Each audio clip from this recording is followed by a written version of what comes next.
Glenn Waverley. Thank you, Acting Speaker, and I rise to speak on the Climate Change and Energy Legislation Amendment, Renewable Energy and Storage Targets Bill 2023.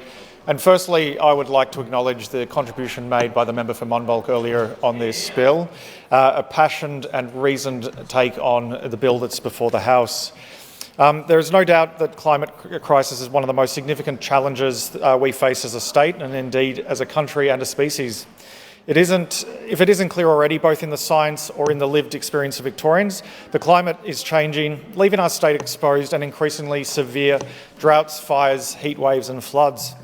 We know that just last week, many parts of Melbourne experienced the most violent storm event in at least a decade, and the evidence tells us that these events are set to become even more frequent and more severe. It is incumbent on us as a government to take action to keep Victorians safe, whether that is protection against pandemics or indeed the climate crisis. On this side of the House, Acting Speaker, we don't sit idly by and let the market flip-flop. We take strong action and make clear the direction Victoria is headed in, giving certainty to households and industries. And Acting Speaker, thanks to the Allan Labor Government, our state is headed towards a brighter, more sustainable future. We are meeting the climate crisis with some of the world's boldest climate action, and that is something all Victorians should be proud of. But it's a journey that didn't begin with the introduction of this bill, because this bill is one small part of our government's rich tradition and bold climate action that started back in 2014 and continues to this very day and will deliver lasting benefits to generations of Victorians to come. Our landmark piece of climate legislation, the Climate Change Act, was passed by this place back in 2016 and came into effect a year later in November 2017. The Act represented a significant step in our journey to bold climate action by enshrining our long-term emission reductions targets to net zero by 2050 into law. It also requires us to set interim emissions reduction targets and produce a climate change strategy every 5 years. And make no mistake about it, Acting Speaker, because the Climate Change Act has supercharged Victoria's status as a leader of decarbonisation, not just in Australia, but across the globe. It is interesting to note, though, that not everyone wanted this to be the case. Some unfortunately wanted Victoria to remain in the Stone Ages and linger under the climate incompetence of the Abbott, Turnbull and Morrison days. Acting Speaker, the Liberals and Nationals voted against the Climate Change Bill back in 2016, and I want to recognise some of the former no's, including the former Liberal members for Box Hill, Burwood, Ringwood, Mount Waverley, Forest Hill, Bayswater and Ferntree Gully.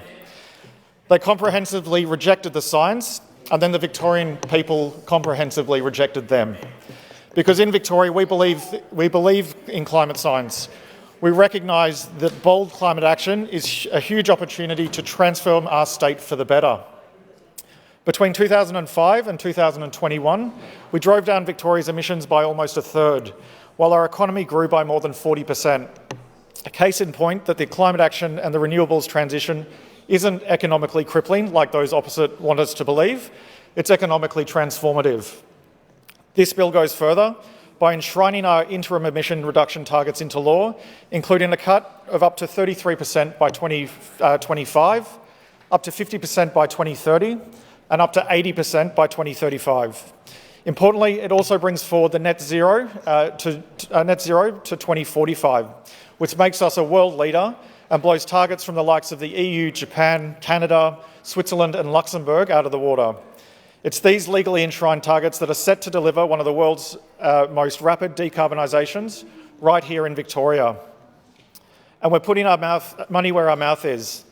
We know that energy generation is responsible for half of Victorians' emissions, which is why the Allan Labor Government has delivered $3 billion since 2020 to accelerate the transition to renewables. In Victoria, we currently have just over 5,200 megawatts of large-scale renewable energy projects online, but thanks to our investment, we have another 7,500 megawatts of projects approved and on the way. That will more than double large-scale renewable generation in our state, and it is in addition to more than 4,000 megawatts of rooftop solar, much of which is funded through our terrific Solar Homes program. We are truly paving the way on emissions reductions, especially in transition to renewables. And the best part is these aren't just numbers. Our renewables investment is delivering tangible results to our community, and from next year, all government electricity needs will be powered by renewables.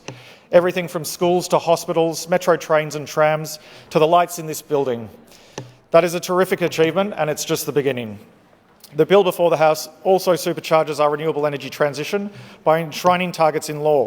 This includes an increased 2030 target from 50% renewables to 65% renewables and 95% renewables by 2035. We're also enshrining targets for energy storage with 2.6 gigawatts of storage capacity by 2030 and 6.3 gigawatts by 2035.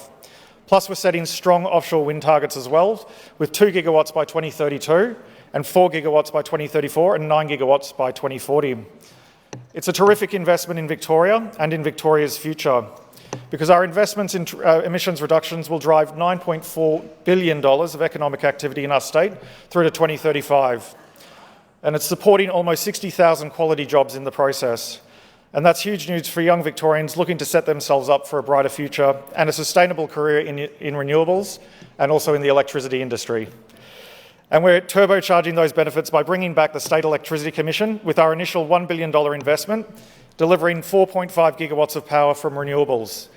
Not only that, but the SEC is focusing heavily on building up our skilled workforce, partnering with schools, TAFEs and universities and the union movement to create quality jobs for Victorians, including 6,000 traineeships and apprenticeships.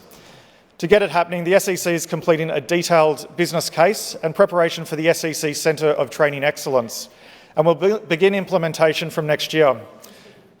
It's a huge win for our renewables transition, for emissions reductions in Victoria and for Victoria's economy.